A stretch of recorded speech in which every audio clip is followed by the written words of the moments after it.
And now we would like to invite our speakers, Mr. Daniel Assisi and Dr. Mark Baker, back onto the stage so we can begin our first Q&A session of the day. We'd also like to invite Ms. Tanya Schwartz from the Kardec Spiritist Group of Austin, Texas, to conduct this session for us.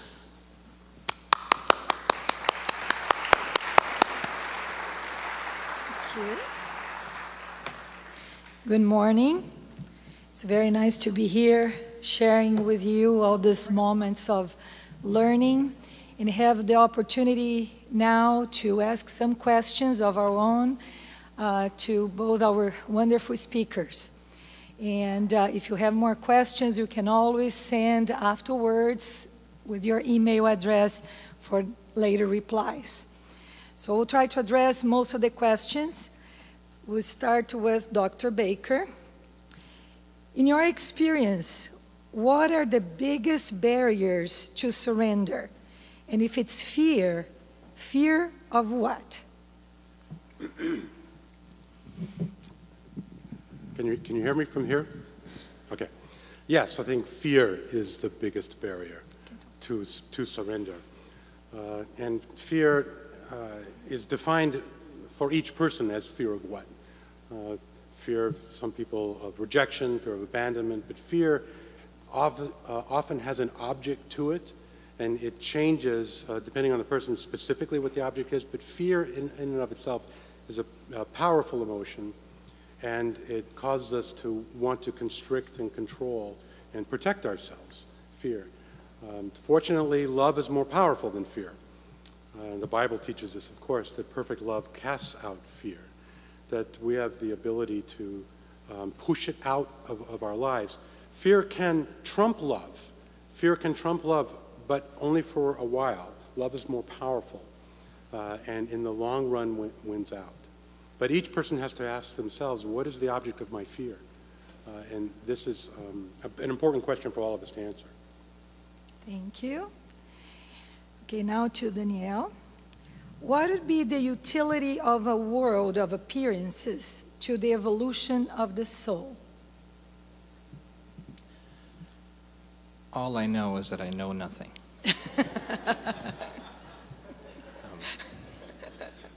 But if we are to conjecture a little bit about this, and we do find this expressed too in the beginning of a wonderful book called The Spirit's Book, in the first part, there's actually a little hint to that question, and which I think Plato and Socrates addressed very well too, when they say that the world of forms, the spiritual world, is the primary world, and that's where really we come from, because we are immortal spirits, temporarily here on a body.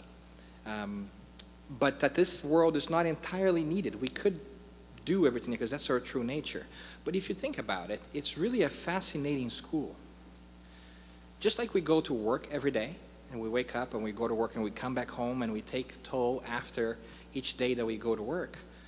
Every reincarnation is an opportunity for us to exercise something, to learn something, and then to return home, to reflect upon what we did, and then go out again next day and do it again.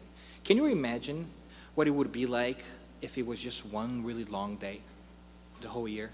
There was not going to be just one big long day. For us and our limited ability to process information and to really deal with things, that would be very difficult because we would not learn how to let go. And so these cycles, these small cycles, really help us package information, process information, and deal with it. So we have a chance to reinvent ourselves and start anew, just like we do every year when we say, hey, I got a New Year's resolution. This year I'm going to do this. We need a mental, psychological break to be able to process things still in our state. So I think that's it's one beautiful thing that we see in divinity in general, that giving us the opportunity to forget about the mistakes we've made in the past and wash them clean, because otherwise our consciousness will be probably very guilty and very difficult for us to move forward, right? If we look back to the example in the Bible of Peter and Judas, we see Peter, both of them betrayed Christ, so to say, but Peter took responsibility and started again and became the foundation of modern Christianity in a way. Judas, however, didn't have that frame of mind and was so caught in the act, and we learn later, eventually ends up by committing suicide.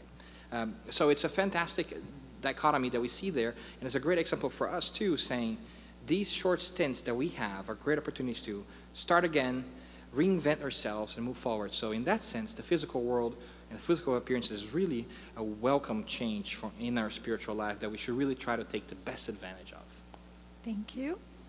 Dr. Baker, when you talk about Jesus' authority, are you talking more specifically about his moral authority or some supernatural authority given to him by the providence?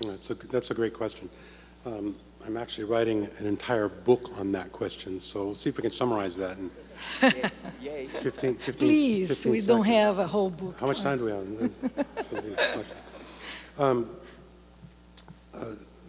The Bible teaches us that we are all created in the image of God. And this means lots of things. Theologians look at it from lots of different perspectives, but all people are created in the image of God. So we all have the capacity, I believe, for relationship. One way of thinking about the image of God is capacity for relationship, which for me is, you could call it moral authority. So all of us have the capacity for authority. I believe that there is a special authority that comes from one's relationship with God. That those of us who have a relationship with God have a greater power to live with authority because we're connected to the source of it, the source of God's love. So I mean both when I say it, actually. I mean, we all have, I work with psychoanalysts who claim not to be spiritual people at all.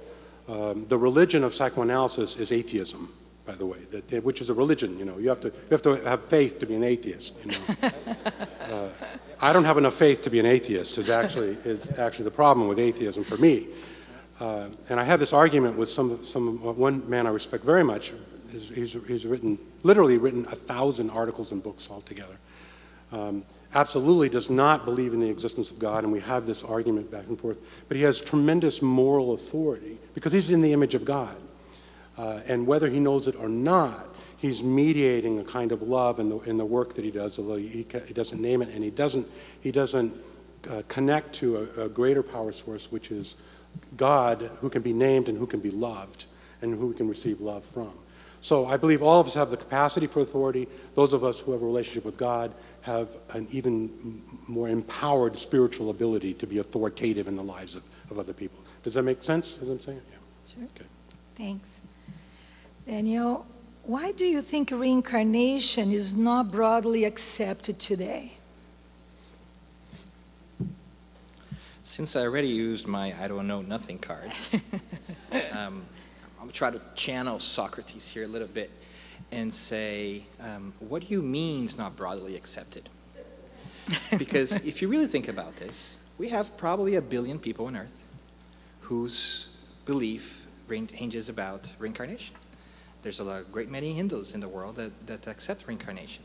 So that's an interesting perspective for us to look at. So clearly it's not really the belief in reincarnation, but what we do with it, right? Does that fundamentally change how we behave today? Does that make us better people? Because now we know that life goes on, so there is a moral imperative for us to look in the long view, take the long road, and really see that whatever it is that I do today impacts me and you here, now, and later. So the cause and consequence piece that we esteem so dearly in Spiritism. But another part too, since we did talk a little bit about Jesus and Socrates and so forth. If we look back to the allegory of the cave, and when Socrates returns, or that person returns to talk to their old buddies, they're still in the chairs looking at the cave. Whether they go out with him again into the sun or not, it doesn't change the fact that he knows. And ultimately, it's a personal thing that we don't need other people to believe in to make a difference. It's important for us in our own journey to accept it. If we accept it, even if we seem like that crazy guy that's coming in there and talking to other people about it, it's what matters. It's really our personal internal belief, how that changes you. How does that make you a better person? You can believe in all the intellectualism in the world, but if you're not acting on it, if you're not really using that for a meaningful purpose, you'll be like the sophists at the Socrates time. You can bend things to your will, but ultimately, are you adding to your life and to that of others? And that's what matters, not what other people believe. And that's why I think the allegory of the cave is such a fitting example in general, because sometimes it will feel like we are out there by ourselves alone, and nobody believes this. Again, Jesus gave us the same example. He too was out there alone carrying that cross. And that's a very powerful example that we have to do this by ourselves. Others will help us, but it gets to a point that we alone must go the way. Mm-hmm. That's the challenge. Thank you to Dr. Baker. What's the best way to surrender our need to control? Any mental exercise we could do? Mental exercise. Here are the 3 steps. I'm going to give you 3 steps, and I'm just kidding. There are no 3 steps. I have a good friend of mine says, I'm allergic to shortcuts, is the way he puts it. And I am too. I believe that the process of sanctification is a process. It's a road that we go down. And you have to have the courage, as Jesus says, to take up the cross, and follow him. There's a relationship between suffering and love, and we cannot shortcut that relationship with shortcuts. I think there are good mental attitudes, but for me, the process of surrender is a daily process of realizing that God wants a relationship with us every day, and it's a daily process of surrendering to God. And I actually don't like to. I had a fight with my last publisher. They wanted me to put questions at the end of every chapter because people like that. They wanted to know, okay, now what are the 3 steps I should go do? And I refused to do it because I don't want people to shortcut the process. I wanted to embrace the road. We have to understand that it's a relationship with God that empowers us to be stronger people. And we have to surrender to him daily and not look for shortcuts, but look actually for the long view of the road of love, which is to embrace our walk daily. So I try not to give short answers. Sometimes I do, but I believe it's embracing that surrender is a daily attitude that we must have in our lives. Love is costly, but it's worth the price. Gotcha. Mm-hmm. Thank you. Very nice. Okay, we have time for one more question each for the morning. Daniel, could you explain the relationship between the spiritual and the physical world as explained by Spiritism to connect to what Socrates exemplified with the cave? Great. So I think we touched briefly on this, but I think it's a very fascinating example that carries on to different things. So when we are in the cave, we are in the physical world. We are seeing but a shadow, even of the physical world. We don't need to get to know that much. Even when we get really smart and look around, we begin to understand how the physical world works through science and to everything else. It's still that physical world. The cave is still just a shadow of the real world, the spiritual world, which is much brighter and vaster, more beautiful, more encompassing. And that trek from the physical world through the tunnel, which is very appropriate, even if we talk about near-death experiences, what folks talk about seeing a tunnel out into the light, is when we make that connection. But ultimately, what's really important here is to acknowledge that there is indeed a connection between the physical world and the spiritual world, that they happen simultaneously, that things are happening at the same time.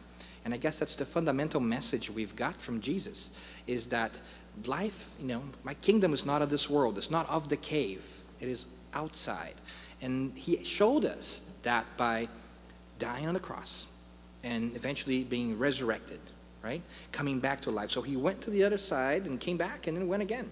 So as is to say that the process is always present. It's ever happening. And I think ultimately that's what's important, because once we have that knowledge, when we reach that knowledge, it's impossible for us to go back. We can't unlearn things. So when we get the knowledge, even if we are in the cave, we know that there's an outside world, and that makes the cave more bearable. The cave's still the cave. You're still going to have to deal with the cave. There are things in the cave, but at least you know there's something else, and might change the way you interact in the cave so that you and others can make your way out as fast as you can in a positive way to the outside. Thank you. And for us to conclude the Q&A session, first one, Dr. Baker, was there any special event in your life that made you decide to study Jesus? So a personal touch to the Yeah, there was actually. When I was a young boy, my grandfather was my hero. I'm named after him, and I used to love to go over to his house. He lived in a very simple house. It was actually a trailer, and he only had an 8th grade education, so he was not a well-educated man. And yet he was a leader in the little church in the little town that we lived in. So I would go over to his house, be playing in the yard, and people would come up from all walks of life, and they would disappear into his little study. And they would come back wiping their eyes out of the study, and they'd shake his hand and say, "Thank you," and go on their day. And it just made such an impression on me that what was going on in that little room. And I came to understand later that he was actually counseling people. People would come, all kinds of people would, professional people, they had degrees, he didn't. And I finally realized that he derived all the knowledge that he used from the Bible. It was the only book I ever saw him read. So here he was counseling people from all walks of life just based on what he read in this book. And so it stuck in the back of my mind, so that when I ended up going to graduate school, I went to a graduate school that studied both theology and psychology at the same time and synthesized those sciences. Because there in the back of my mind was the imprint or the memory of my grandfather, who was transforming lives just based on the wisdom that he derived from the Bible to counsel people. I think that wisdom is available to all of us, and so I'm trying to make that accessible to people in the work that I do. So we thank them for the knowledge that they brought us to us. Thank you, everyone. And we conclude our Q&A session.